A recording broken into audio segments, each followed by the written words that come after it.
नमस्कार दोस्तों, स्वागत है आप सभी लोगों का सिमरन एप्लेज आईएएस पर।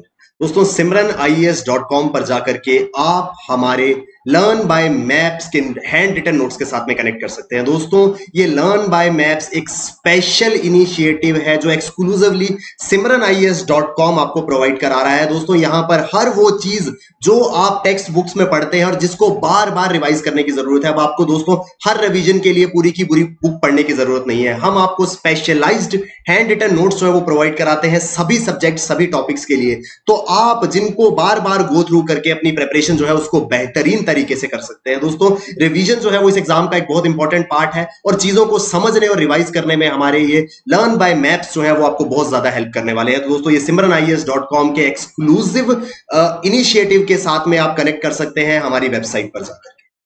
दोस्तों, मैं आपके लिए यहां पर एक स्पेशल सेशन लेकर के आया हूं जिसमें हम ओवरव्यू करेंगे यूनियन पब्लिक सर्विस कमीशन के सिविल सर्विस एग्जामिनेशन के बारे में। क्या है ये पूरी की पूरी भर्ती प्रक्रिया, क्या है ये पूरा का पूरा रिक्रूटमेंट प्रोसेस जिसके थ्रू लाखों लोग जो हैं जिसके लिए हर साल अप्लाई करते हैं और चंद लोग जो हैं वो यहां से सेलेक्ट होकर के हिंदुस्तान के सबसे बड़े दफ्तरों का जो है वो हिस्सा बनते हैं। क्या है ये पूरी की पूरी सिविल सर्विसेज प्रिपरेशन या सिविल सर्विस एग्जामिनेशन का जो है रिक्रूटमेंट प्रोसेस। तो दोस्तों, किसी अन्य एग्जाम की तरह यहाँ पे 3 फेजेस या 3 लेवल्स पे एक एग्जाम जो है वो कंडक्ट करवाया जाता है। सबसे पहले आता है प्रीलिम्स, फिर मेंस और इंटरव्यू। तो दोस्तों, क्या है ये प्रीलिम्स? दोस्तों, इस एग्जाम का मैं आपको पैटर्न बता देता हूं। हर साल मार्च या अप्रैल के महीने में यूपीएससी जो है वो एक नोटिफिकेशन जो है वो जारी करता है कि भैया हमको इतने सिविल सर्वेंट्स की जो है वो जरूरत है।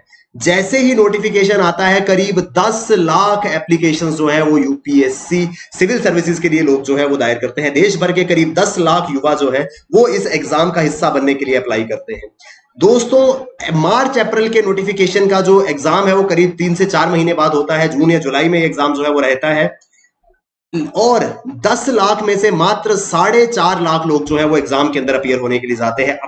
फॉर्म जरूर भर देते हैं लेकिन एग्जाम आते आते करीब 4.5 लाख लोग जो हैं वो ही इस एग्जाम के अंदर अपीयर होते हैं। प्रीलिम्स में से 4.5 लाख लोग जो अपीयर होते हैं, मात्र 10,000 जो है वो उस प्रीलिम्स को पार करते हैं। दोस्तों, सबसे ज्यादा इंपॉर्टेंट और सबसे ज्यादा जिसको डिफिकल्ट भी माना जाता है इस पूरी की पूरी एग्जाम प्रोसेस में वो है प्रीलिम्स का एग्जामिनेशन। जाहिर सी बात है दोस्तों, 4.5 लाख लोगों को कंप्लीट करना है और 10,000 ने इसको पास करना है। यहां से 10,000 जो पास करेंगे वो जाकर के अपीयर होंगे यूपीएससी के मेंस एग्जामिनेशन में और मेंस में से मात्र 2,000 लोग जो हैं, 4.5 लाख, 10 लाख एप्लीकेशन, 4.5 लाख प्रीलिम्स में। प्रीलिम्स से 10,000 मेंस लिखेंगे और 10,000 में से मात्र 2,000 जो है वो इंटरव्यू तक पहुंचेंगे और फाइनल इंटरव्यू से एट द एंड 700 से 800 लोगों का फाइनली जो है वो सिलेक्शन होगा। 700 से 800 लोग जो हैं वो फाइनली इस एग्जाम को क्लियर करके इस पूरे के पूरे एग्जाम को क्वालिफाई करके यूपीएससी सिविल सर्विसेज को जो है वो सक्सेसफुली क्लियर करके देश की ब्यूरोक्रेसी का हिस्सा जो है वो बनेंगे। तो दोस्तों, आपका लक्ष्य जो है वो इस 700 से 800 की फाइनल सिलेक्शन लिस्ट का हिस्सा बनने का जो है वो होना चाहिए। दोस्तों, सबसे पहला फेज हमारा प्रीलिम्स। प्रीलिम्स के अंदर हमारे 2 पेपर जो है वो रहते हैं, पेपर 1 और पेपर 2। पेपर 1 जिसे जीएस भी कहा जाता है, पेपर 2 जिसे CSAT civil services aptitude test भी कहा जाता है। दोस्तों, यहां पर पेपर 1 जो है ये हमारा मेरिट पेपर है, वेयरएज पेपर 2 जो है वो हमारा क्वालिफाइंग पेपर है। भैया, क्या होता है ये मेरिट पेपर और क्वालिफाइंग पेपर? दोस्तों, मेरिट पेपर है, दोनों ही ये पेपर जो है वो 200 मार्क्स के होंगे। 200 मार्क्स का ये हर एक पेपर जो है वो रहेगा। 200 में से पेपर 1 में हम कितने मार्क्स लेते हैं? कोई 100 लेता है, कोई 80 लेता है, कोई 150 लेता है। ये 80, 100 या 150 वो मार्क्स जो हम पेपर 1 में जो है वो चूज करते, जो हमारे मार्क्स पेपर 1 में आते हैं, उन मार्क्स के बेसिस पर हम जो है इस प्रीलिम्स को जो है वो क्वालिफाई करते हैं और मेंस के लिए जाते हैं। वेयर एज जो पेपर 2 है सीसैट में हमें टोटल 33% मार्क्स यानी कि 200 में से करीब 65 to 68 मार्क्स अगर हमारे आते हैं तो हम लोग जो है वो सीसैट के पेपर को क्वालिफाई कर लेते हैं। लेकिन दोस्तों, एक चीज याद रखिएगा, अगर ये सीसैट का पेपर हमारा क्वालिफाई नहीं होता है, इस पेपर 1 में हम 200 में से 200 नंबर भी ले लें, हमारा प्रीलिम्स क्वालिफाई नहीं होगा। तो ये दोनों ही जो पेपर है इनकी अपनी इंपॉर्टेंस है। प्रीलिम्स और पेपर 1 और पेपर 2 को क्वालिफाई करने के बाद स्टूडेंट जो है वो पहुंचता है, करीब 10,000 स्टूडेंट जो है यहां से मेंस एग्जामिनेशन के अंदर जाता है। मेंस के अंदर भी दोस्तों वैसे ही क्वालिफाइंग और मेरिट पेपर्स है। दोस्तों क्वालिफाइंग पेपर्स अगेन वो पेपर जिनको सिर्फ पास करना है, 300 नंबर के ये दो पेपर जिसमें 25% मार्क्स जो है वो हमारे आने चाहिए, यानी कि 75 मार्क्स अगर लैंग्वेज और इंग्लिश के पेपर में हमारे आ जाते हैं तो हम जो है इसको क्वालिफाई कर लेंगे। लैंग्वेज में दोस्तों हिंदुस्तान की संविधान की जो हमारा 8वीं अनुसूची है, 8 शेड्यूल के अंदर जो 22 भाषाएं हैं उनमें से कोई भी एक भाषा जो है हम इस लैंग्वेज में चूज कर सकते हैं। और उसके अलावा 300 नंबर का हमारा इंग्लिश का जो है वो पेपर रहेगा। ये दोनों ही पेपर क्वालिफाइंग नेचर के हैं। 75 मार्क्स अगर दोनों पेपरों में आते हैं इंडिविजुअली तो हम ये दोनों पेपर जो है वो क्वालिफाई करेंगे। इसके अलावा दोस्तों यहां पर 7 मेरिट पेपर होते हैं जिसमें से हर एक पेपर जो है वो 250 नंबर का है। 250 इंटू 7 1750 नंबर जो है वो हमारे मेरिट मार्क्स होंगे, जो बताएंगे कि हमारा क्या रैंक रहेगा, क्या हम इंटरव्यू में पहुंचेंगे, अगर फाइनली सेलेक्ट होते हैं तो क्या हमारा रैंक जो है वो हमें मिलेगा। इसमें सबसे पहले आता है एस्से। दोस्तों 2 सेक्शंस के अंदर हमको 8 एस्से जो है मिले होते हैं, 4 एस्से एक सेक्शन में और 4 एस्से दूसरे सेक्शन में। दोनों ही सेक्शंस में से एक एक एस्से जो है हमें करना होता है। 1500 वर्ड्स का ये एस्से रहता है, 250 नंबर का हमारा ये एस्से का पेपर होता है। उसके अलावा दोस्तों जनरल स्टडीज के हमारे 4 पेपर है, जीएस 1, 2, 3 और 4। ये चारों ही पेपर जो है वो 250 मार्क्स के हैं। तो ये चारों जो है वो हमें 250 मार्क्स में से जो है इसमें मार्क्स दिए जाते हैं। उसके अलावा दोस्तों एक लंबी लिस्ट है यूपीएससी ऑप्शनल्स की, जिसमें से कोई भी सब्जेक्ट हम चूज कर सकते हैं। कोई पॉलिटिकल साइंस चूज करता है, कोई पब्लिक एडमिनिस्ट्रेशन चूज करता है, अन्य बहुत सारे सब्जेक्ट जो है वो स्टूडेंट चूज करते हैं। और ऑप्शनल जो है, मान लीजिए किसी ने सोशियोलॉजी ऑप्शनल अगर चूज किया है तो सोशियोलॉजी सब्जेक्ट में से ही 2 पेपर जो है वो सब्जेक्टिव। दोस्तों ये पूरा का पूरा मेंस जो है वो सब्जेक्टिव रहता है, वेयर एज प्री के अंदर एमसीक्यू मल्टीपल चॉइस क्वेश्चन बहुविकल्पी प्रश्न आते हैं, जबकि जो हमारा मेंस का पेपर है ये पूरी तरह से लिखित परीक्षा होती है, सब्जेक्टिव होता है। इस मेंस को क्वालिफाई करने वाले करीब 2000 लोग जो है वो जाकर के हिस्सा बनते हैं पर्सनल इंटरव्यू का। फाइनल चरण, जो फाइनल फेज है यूपीएससी एग्जामिनेशन का, पर्सनल इंटरव्यू, यहां पर जाकर के लोग जो है वो इंटरव्यू बोर्ड के सामने जो है वो अपीयर होते हैं, जहां पर 1-on-1 बेसिस पे इंटरव्यू बोर्ड द्वारा जो है वो सवाल पूछे जाते हैं। तो दोस्तों 275 मार्क्स का ये पूरा का पूरा इंटरव्यू रहता है। अगर टोटल मार्क्स की बात करें, प्री के मार्क्स जो है वो सिर्फ प्री को क्वालिफाई करने के लिए यूज होंगे, मेरिट में उनका कोई रोल नहीं है। मेरिट के लिए हमारे मेंस और इंटरव्यू के मार्क्स जो है वो ऐड होते हैं। तो टोटल मार्क्स जो हमारे यूपीएससी सिविल सर्विसेज के हैं वो 2025 मार्क्स है। दोस्तों अगर 2025 में से हम करीब 1020 या अप्रोक्सीमेटली 50% मार्क्स जो है वो सिक्योर कर लेते हैं तो पिछले सालों के ट्रेंड को देखते हुए आप दावे के साथ ये मैं कह सकता हूं कि भैया आप रैंक 1 से लेकर के रैंक 10 में फॉल कर जाएंगे अगर आप इस पूरे के पूरे प्रोसेस में 50% से अबव मार्क्स जो है वो सिक्योर कर लेते हैं। यानी कि 50% अंक अगर हम टारगेट लेकर के चले, 1750 मेंस और 275 इंटरव्यू के मिलाकर के, तो भैया हम बहुत अच्छा सिंगल या डबल डिजिट रैंक जो है वो हासिल कर लेंगे इस पूरी की पूरी एग्जाम की प्रक्रिया में। आई होप दोस्तों हमको समझ में आया कि इस एग्जाम का प्रोसेस क्या है। एक और बात दोस्तों, एलिजिबिलिटी क्राइटेरिया क्या है, कौन कौन लोग जो है वो इस एग्जाम में जाकर के बैठ सकते हैं। दोस्तों 3 क्राइटेरिया है। सबसे पहले व्यक्ति की कम से कम आयु जो है वो 21 वर्ष होनी चाहिए। 21 वर्ष से कम की अगर आपकी आयु है तो आप इस एग्जाम में एलिजिबल नहीं है। 21 ईयर्स की एज का आपको वेट करना पड़ेगा। 21 वर्ष की आपकी आयु होनी चाहिए। एजुकेशनल क्वालिफिकेशन, कितने आप पढ़े लिखे होने चाहिए।